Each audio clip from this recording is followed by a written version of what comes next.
Je lis du livre d'Exode, chapitre 32, au verset 28, ce qui suit.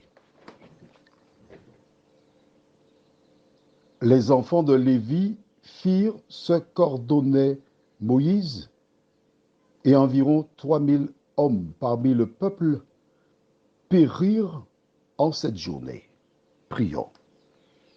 Notre Seigneur et notre Dieu, nous revenons vers toi en cet instant afin de lire la suite de cette histoire tragique. Cette histoire qui a été écrite pour notre instruction. Que ton esprit nous aide à comprendre, saisir les conséquences de nos actes. Nous t'en prions au nom de Jésus pour ta gloire éternelle. Amen. Comment comprendre cela? Il se trouve que le peuple a violé la loi de Dieu. Les conséquences, nous les voyons. Moïse lance un appel en demandant à ceux qui sont pour l'Éternel de se joindre à lui. Ils sont moins nombreux, car seule une tribu, celle de Lévi, les autres étaient tétanisés. 3000 personnes perdirent la vie. Tu sais pourquoi? À cause du veau d'or. Non. Parce que leur cœur n'était pas attaché à l'Éternel. Ils n'avaient pas choisi l'Éternel. Du bout des lèvres, ils disaient, nous sommes pour l'Éternel. Mais dans la pratique, l'ennemi jouait un rôle crucial dans leur vie. Ils avaient le choix entre attendre Moïse. Mais l'ennemi les incita à être impatients. Et quand tu regardes l'histoire, en fait, c'est l'impatience qui les gagna et enfanta le désir d'avoir quelque chose de visible, un Dieu visible.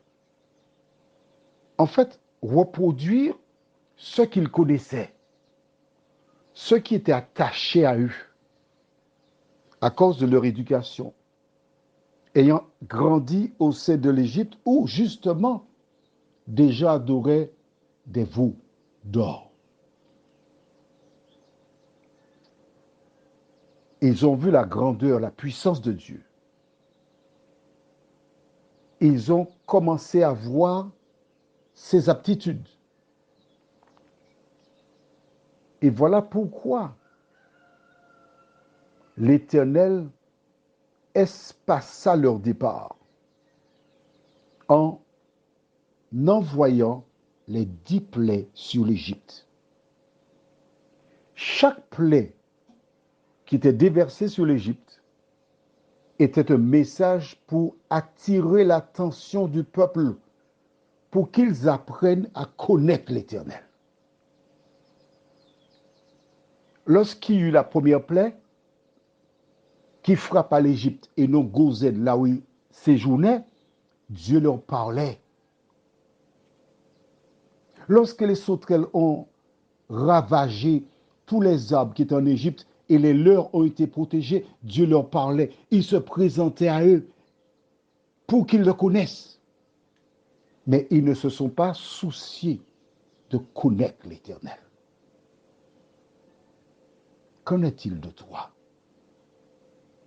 Lorsque Dieu fait des miracles dans ta vie, en es-tu consciente, conscient? Et que fais-tu par rapport à cela? Prions. Notre Seigneur, notre Dieu, ces personnes se livrèrent à l'idolâtrie parce qu'elles détournèrent le regard de celui qui les avait conduits jusqu'à ce moment-là. les 10 plaies d'Égypte. Et parmi toutes ces plaies, celle qui m'a interpellé le plus, ce sont les ténèbres, où en plein jour, ils se sont réveillés. Ils ne voyaient rien de l'autre côté. Ténèbres totales. Ils entendaient parler les Égyptiens, mais ils ne les voyaient pas, Seigneur. À travers tout cela, tu leur parlais, mais ils n'ont pas voulu t'écouter. Ils n'ont pas voulu t'entendre. Nous qui te prions maintenant, Seigneur, tu as protégé plusieurs d'accidents. Tu as permis que d'autres aient une activité professionnelle. Tu as fait beaucoup de choses pour nous. Que faisons-nous en retour pour toi? Seigneur, aide-nous à ne pas suivre l'exemple des enfants d'Israël.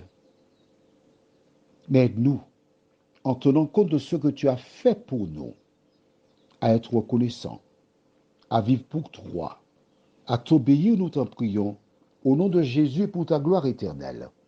Amen. Je te souhaite une bonne nuit.